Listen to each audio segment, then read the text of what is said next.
नमस्कार दोस्तों, welcome to my new channel GATE for dream for GATE 2K23। जो आज का हमारा टॉपिक है वो है कर्व आइडेंटिफिकेशन इन फिगर, जो आपको ईएसई प्रीवियस पेपर में देखने को मिलता है।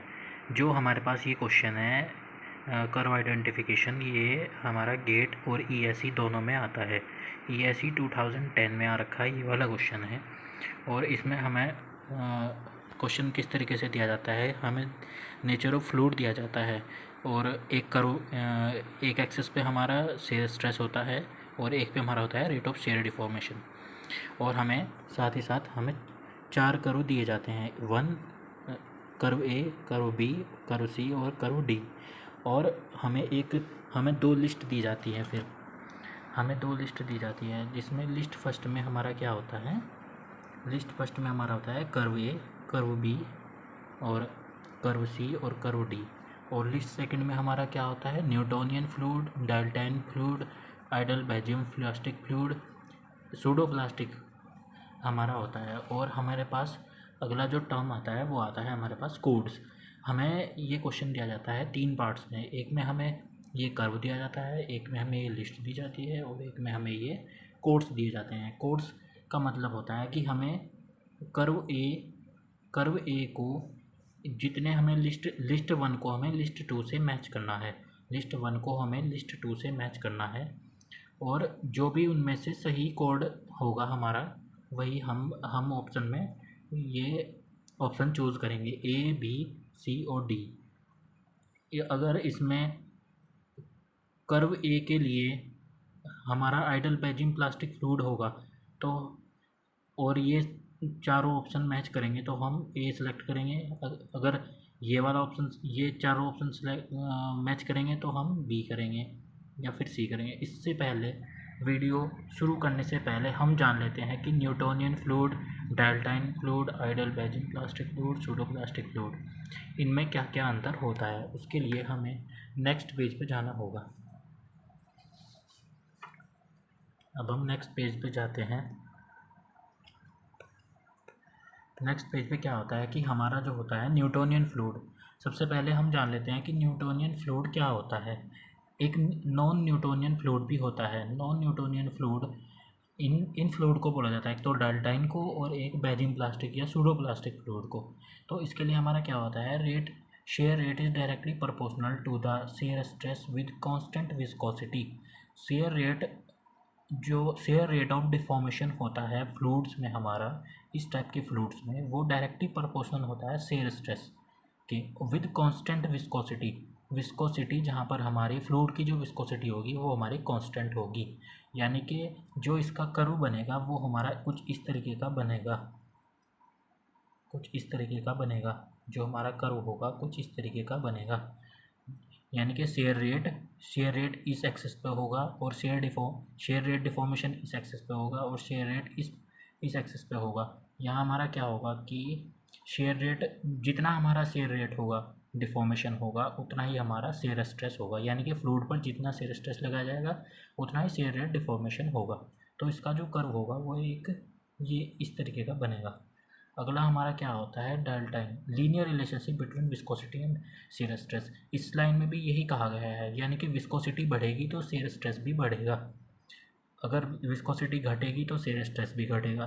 तो इसका मतलब है कि ये प्रोपोर्शनल होगा, यानी कि शेयर रेट प्रोपोर्शनल होगा शेयर स्ट्रेस के विद कांस्टेंट विस्कोसिटी। विस्कोसिटी भी कांस्टेंट होगी यहाँ पे।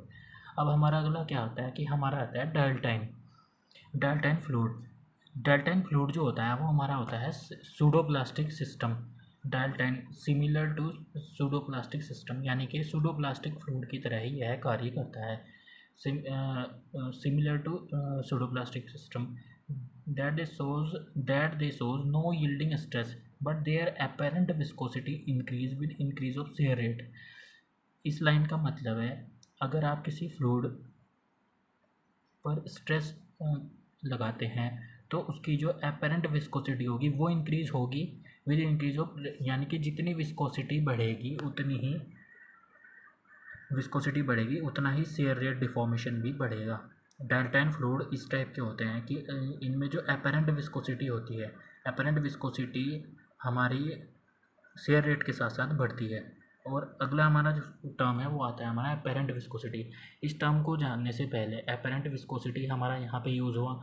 अब हमारे पास क्या है कि एपेरेंट विस्कोसिटी हमें पता होना चाहिए कि होता क्या है। एपेरेंट विस्कोसिटी होता है हमारा ratio between shear stress and share rate over a narrow range for a plastic melt. यानी कि जब हमारे पास कोई कर्व बनता है, हमारे पास कोई ग्राफ बनता है फ्लूइड का, फ्लूइड में शेयर स्ट्रेस और शेयर रेट डिफॉर्मेशन के बीच, तो इस तरीके के कर्व बनते हैं हमारे पास, कुछ इस तरीके के कर्व बनते हैं। तो ये जो होता है ये हमारा जो नैरो रेंज होती है, ये जो नैरो रेंज होती है इसको हम बोलते हैं एपेरेंट विस्कोसिटी, और इसको म्यू ए से रिप्रेजेंट करते हैं ये, और इसको म्यू ए से रिप्रेजेंट करते हैं। ये हमारा आता है एपेरेंट विस्कोसिटी। एपेरेंट विस्कोसिटी जो हमारा आता है शेयर स्ट्रेस और शेयर रेट और deform a narrow gauge, narrow range for a plastic melt, इसके लिए यूज़ होता है। अगला हमारा हो गया ए बेजिंग प्लास्टिक, ए बेजिंग प्लास्टिक फ्लूइड। ए बेजिंग प्लास्टिक फ्लूइड जो हमारा होता है एक ये होता है हमारा एक तरीके का विस्को प्लास्टिक मटेरियल जो हमारा रिजिड बॉडी की तरह बिहेव करता है at low stresses but flows as a viscous fluid at high stress. जो हमारा बेजिंग प्लास्टिक फ्लूइड होता है वो हमारा होता है विस्को प्लास्टिक मटेरियल की तरह यूज़ होता है, और यह एक रिजिड बॉडी की तरह यूज़ होता है, बिहेव करता है एट लो स्ट्रेसेस। जैसे जैसे स्ट्रेस लो होगा वैसे वैसे यह एक विस्को प्लास्टिक मटेरियल की तरह बिहेव करेगा, बट जैसे जैसे स्ट्रेस बढ़ाया जाएगा वैसे ही ये विस्कस फ्लूइड की तरह कार्य करने लगेगा, फिर यह रिजिड बॉडी नहीं रहेगा, फिर यह रिजिड बॉडी नहीं रहेगा। अब हमारा आता है अगला term pseudo plastic. Pseudo plastic that increase viscosity force is applied. Plastic is a fluid is a fluid that increase viscosity as force is applied. जैसे जैसे फोर्स अप्लाई किया जाएगा किसी किसी फ्लूइड पर फोर्स अप्लाई किया जाएगा तो उसकी जो विस्कोसिटी होगी वह भी इंक्रीज़ करेगी। इस तरीके के फ्लूइड जो होते हैं हमारे होते हैं सूडो प्लास्टिक फ्लूइड। और जो हमारे जो नॉन न्यूटोनियन फ्लूइड है, नॉन न्यूटोनियन फ्लूइड, जो हमारा न्यूटोनियन फ्लूइड का ग्राफ है, ये जो न्यूटोनियन फ्लूइड होते हैं वो होते हैं कुछ इस तरीके के, कुछ इस तरीके के, जिनका ग्राफ इस तरीके से बनता है, जिनका ग्राफ कुछ इस तरीके से बनता है, वो होते हैं हमारे नॉन न्यूटोनियन फ्लूइड। ये होते हैं हमारे नॉन न्यूटोनियन फ्लूइड। बेसिकली वो हमारे होते हैं डाल्टन और बेजिंग प्लास्टिक। अब हम अपने क्वेश्चन पर वापस आते हैं। अब आपको यहाँ से पता लग गया होगा कि न्यूटोनियन फ्लूइड किसे कहते हैं, डाल्टन फ्लूइड किसे कहते हैं, आइडल बेजिंग प्लास्टिक फ्लूइड किसे कहते हैं। और अब हम इसकी बात करते हैं। तो ये जो हमारा क्वेश्चन है ये हमारा है ESE 2010 का, ESE 2010 का ये क्वेश्चन है। और जो ये आ रखा है तो हमें एक ग्राफ दिया जाता है। ग्राफ में हमारे पास 4 फ्लूइड होते हैं A, B, C और D। अब हमें इनमें से मैच करना है। तो हमने आपको बताया था कि न्यूटोनियन फ्लूइड जो होता है उसका जो ग्राफ बनता है वो कुछ इस तरीके से बनता है।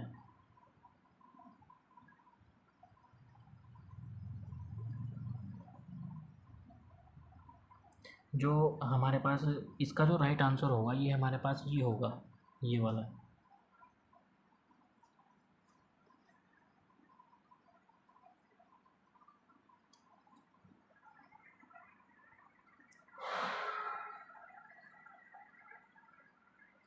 जो न्यूटोनियन फ्लूइड है हमारा, न्यूटोनियन फ्लूइड का ग्राफ हमने आपको बताया था इस तरीके से बनेगा। न्यूटोनियन फ्लूइड का ग्राफ हमने इस तरीके से बताया था। तो ये तो हमारा हो गया C अकॉर्डिंग टू क्वेश्चन। अगर क्वेश्चन में देखें आप तो यहाँ पे C है, तो यहाँ भी हमने इसका ये ग्राफ बना दिया सेम ऐसा ही। ये हमारा हो गया C। अब हमारे पास क्या है कि अगला जो हमारा है, हमने आपको बताया था कि जो नॉन न्यूटोनियन फ्लूइड है एक तो ये और एक ये, जो दो नॉन न्यूटोनियन फ्लूइड हमने बताए थे आपको, ये हमारे हो गए कौन से D और B। तो ये हमारे पास कौन से होंगे,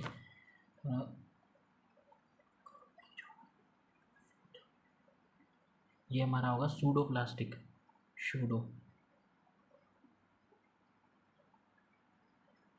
सूडोप्लास्टिक का ये हमारे पास होगा, ये वाला, ये हमारे पास सूडोप्लास्टिक हो गया। और ये जो डी हमारा होगा, डी डी डी हमारा हो गया डेल्टाइन और सूडोप्लास्टिक। हमने आपको पहले ही बताया कि ये दोनों नॉन न्यूटोनियन फ्लूइड है। न्यूटोनियन फ्लूइड सिर्फ ये है इसका कर्व एक कांस्टेंट बनता है। इसमें विस्कोसिटी, इन दोनों में विस्कोसिटी और शेयर रेट ऑफ डिफॉर्मेशन दोनों टाइम के साथ साथ चेंज होते हैं। अब हमारे पास बचा एक, तो ये वाला हमारे पास क्या होगा, ये तो हमारे पास हो गया डेल्टाइन, ये हो गया सूडोप्लास्टिक, ये हो गया न्यूटोनियन, जैसा कि हमने शुरू में डिस्कशन किया है, न्यूटोनियन। और ये हमारे पास किस चीज़ का बचा है, हमारे आइडल बेजिम, ये ए वाला हमारा हो गया आइडल बेजिम।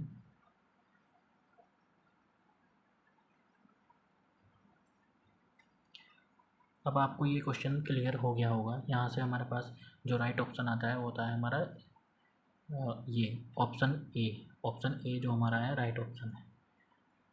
ठीक है, थैंक यू फॉर वॉचिंग। हमारे इस चैनल को सब्सक्राइब करें।